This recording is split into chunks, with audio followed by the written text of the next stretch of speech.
നമസ്കാരം. വൃഷഭ നന്ദകിഷോർ സംവിധാനം ചെയ്ത് ലാലേട്ടൻ നായകനായ തെലുങ്ക് സിനിമയാണ്. തെലുങ്ക് സിനിമ ആയതുകൊണ്ട് തന്നെ നമ്മൾ പ്രതീക്ഷിക്കുന്ന ഒട്ടുമിക്ക അപരാധം പിടിച്ച പരിപാടികളും ഈ സിനിമയ്ക്കകത്ത് വന്നിട്ടുണ്ട്.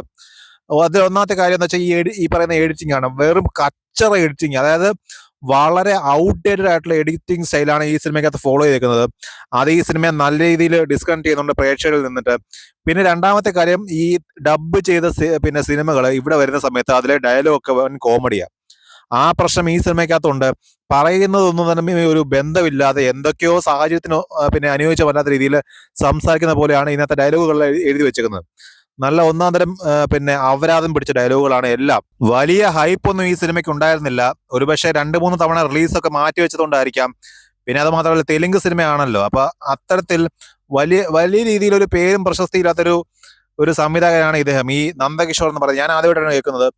അപ്പൊ ഇതിനു മുമ്പത്തെ തന്നെ സിനിമ ഒന്നും ഞാൻ കണ്ടിട്ടില്ല. ആദ്യമായിട്ടാണ് ഇദ്ദേഹത്തിന്റെ ഡയറക്ടോറിയലിൽ ഒരു സിനിമ ഞാൻ കാണുന്നത്. പിന്നെ ഒരുപക്ഷെ തെലുങ്ക് സിനിമയിൽ നിന്ന് ഇത്തരത്തിലുള്ള ഒരു കച്ചട പൊടിപാറിയുള്ള ഫൈറ്റും പിന്നെ സ്ലോ മോഷനും പിന്നെ എല്ലാം ഓവറാക്കിക്കൊണ്ടുള്ള ഒരു സിനിമ വരുന്നു എന്നുള്ള പ്രതീക്ഷ എന്നുള്ള കാര്യം കൊണ്ടായിരിക്കാം ആളുകളൊക്കെ വളരെ ഭയങ്കര കുറവായിരുന്നു. വളരെ മിനിമൽ ആയിട്ടുള്ള ഓഡിയൻസിന്റെ കൂടെ ഇരുന്നാണ് ഞാൻ ഈ സിനിമ കണ്ടത്. അപ്പോ അത്രയും ഹൈപ്പ് ഈ സിനിമയ്ക്കകത്ത് ഉണ്ടായിരുന്നുള്ളൂ. ലാലേട്ടന്റെ ഇൻട്രോയ്ക്ക് വലിയ താമസം ഒന്നും ഉണ്ടായിരുന്നില്ല. സിനിമ തുടങ്ങി കുറച്ച് നിമിഷങ്ങൾക്കകം തന്നെ ലാലേട്ടന്റെ എൻട്രി ഉണ്ട്. അത് ടിപ്പിക്കൽ ഒരു തെലുങ്ക് സ്റ്റൈലിലുള്ള എൻട്രി തന്നെയാണ്. അവിടുത്തെ ഓഡിയൻസിനെ സാറ്റിസ്ഫൈ ചെയ്യണമെന്നുള്ള രീതിയിൽ തന്നെയാണ് എടുത്തു വെച്ചിരിക്കുന്നത്. കാണുമ്പോൾ തന്നെ അറിയാം.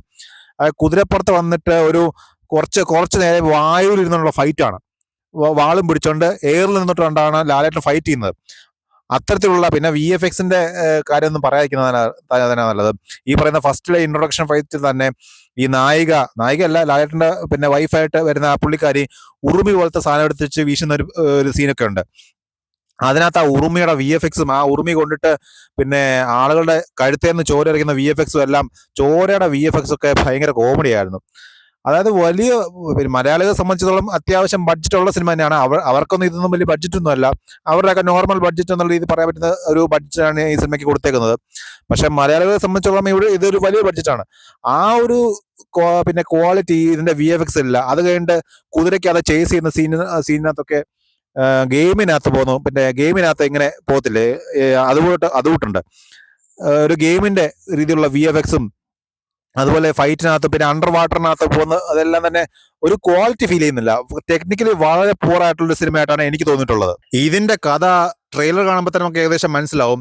നൂറ്റാണ്ടുകൾക്ക് മുമ്പ് ശത്രുക്കളായിരുന്ന രണ്ടുപേര് ഇന്നത്തെ ഒരു കാലഘട്ടത്തില് അച്ഛനും മകനുമായിട്ട് ജനിക്കുന്നു.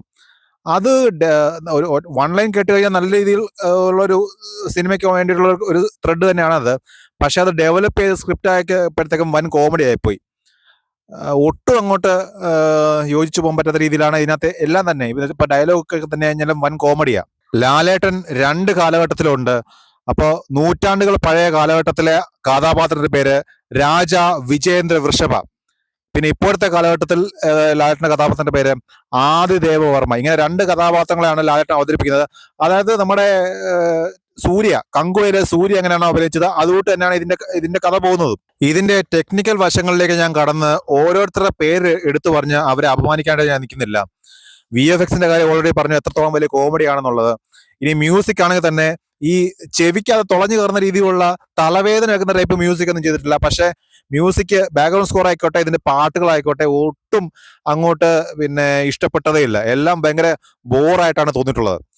അതുപോലെ തന്നെ ഇതിന്റെ ക്യാമറ വർക്കും പിന്നെ എഡിറ്റിംഗ്, ഞാൻ നേരത്തെ പറഞ്ഞ പോലെ തെലുങ്ക് ലെവലിൽ ഈ പറയുന്ന കച്ചറ ഔട്ട്ഡേറ്റഡ് ആയിട്ടുള്ള എഡിറ്റിംഗ് സ്റ്റൈലാണ് ഫോളോ ചെയ്തേക്കുന്നത്. അങ്ങനെ എല്ലാം കൊണ്ട് വൻ ശോകമായിട്ട് ഉള്ള സിനിമയായിട്ടാണ് എനിക്ക് തോന്നിയിട്ടുള്ളത്. ഇതിലെ 1-2 ഡയലോഗ് ഞാൻ പറയാം. അപ്പൊ നിങ്ങൾക്ക് മനസ്സിലാവില്ല ഡയലോഗിന്റെ അവസ്ഥ എത്രത്തോളം ശോചനീയമാണെന്നുള്ളത്.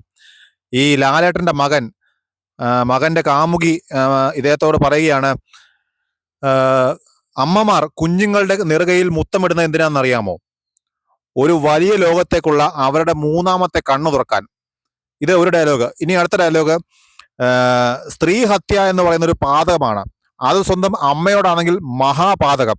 ഇത്തരത്തിലുള്ള ഡയലോഗുകളാണ് ഇതിനകത്ത് എഴുതി വെച്ചത്. അത് ഈ കാലഘട്ടത്തിൽ നിന്ന് നമ്മൾ കേൾക്കുന്ന സമയത്ത് അത് ഒട്ടും അങ്ങോട്ട് ഡൈജസ്റ്റ് ആവുന്നേ ഇല്ല. ഇതിനകത്ത് നമ്മൾ സ്ഥിരം കാണുന്ന 1-2 പേരുണ്ട്. ഒന്ന് കിഷോറുണ്ട്, അതുപോലെ നമ്മുടെ KGF വില്ലുണ്ടല്ലോ ഗരുഡ, പുള്ളിയുണ്ട്. അതുപോലെ മലയാളിയായിട്ടുള്ള ജോയ് മാത്യു ഉണ്ട്. ജോയ് മാത്യു ഡയലോഗ് ഒന്നുമില്ല. അപ്പൊ ഇവരൊക്കെ അഭിനയിച്ചിട്ടുണ്ടെങ്കിലും ഒന്നും പറയാൻ തോന്നുന്നില്ല, കാരണം സിനിമയുടെ മൊത്തത്തിലുള്ള അവസ്ഥ അങ്ങനെ തന്നെയാണ്. എന്തായാലും വലിയൊരു മോശം സിനിമയായിട്ടാണ് എല്ലാം കൊണ്ടും, ടെക്നിക്കൽ ആയിക്കോട്ടെ നല്ലൊരു ത്രെഡായിരുന്നു, അതിനെ ഡെവലപ്പ് ചെയ്തത് കുളവാക്കിയതാണ്.